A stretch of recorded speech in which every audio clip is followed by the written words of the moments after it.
एक सेठ और सेठानी रोज सत्संग में जाते थे। सेठ जी के घर उन्होंने एक पिंजरे में तोता पाला हुआ था। तोता एक दिन सेठ जी से पूछता है कि सेठ जी आप रोज कहाँ जाते हैं।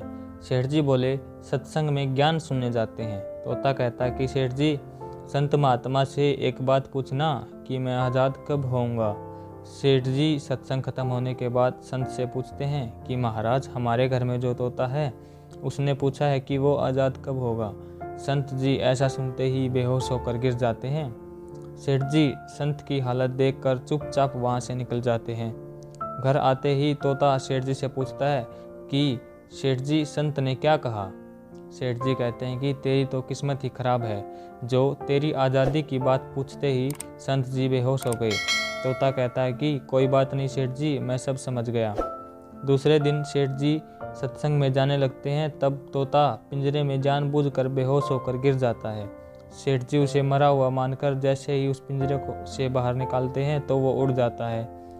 सत्संग जाते ही संत सेठ जी से पूछते हैं कि कल आप उस तोते के बारे में कुछ पूछ रहे थे ना, अब वो कहाँ है। सेठ जी कहते हैं कि हाँ महाराज, आज सुबह सुबह वो जानबूझकर बेहोश हो गया। मैंने देखा कि वो मर गया है, इसलिए मैंने उसे जैसे ही बाहर निकाला तो वो उड़ गया। तब संत ने सेठ जी से कहा कि देखो तुम इतने समय से सत्संग सुनकर भी आज तक सांसारिक मोह माया के पिंजरे में फंसे हुए हो, और उस तोते को देखो बिना सत्संग में आए मेरा एक इशारा समझकर आज़ाद हो गया। दोस्तों, इस कहानी से यह तात्पर्य है कि हम सत्संग तो जाते हैं, ज्ञान की बातें करते हैं या ज्ञान की बातें सुनते भी हैं, पर हमारा मन हमेशा सांसारिक बातों में ही उलझा रहता है। सत्संग में भी हम सिर्फ उन बातों को पसंद करते हैं जिनमें हमारा स्वार्थ सिद्ध होता है, जबकि सत्संग जाकर हमें सत्य को स्वीकार कर सभी बातों को महत्व देना चाहिए, और जिस सत्य झूठ और अहंकार को हम धारण किए हुए हैं उसे साहस के साथ मन से उतार कर सत्य को स्वीकार करना चाहिए।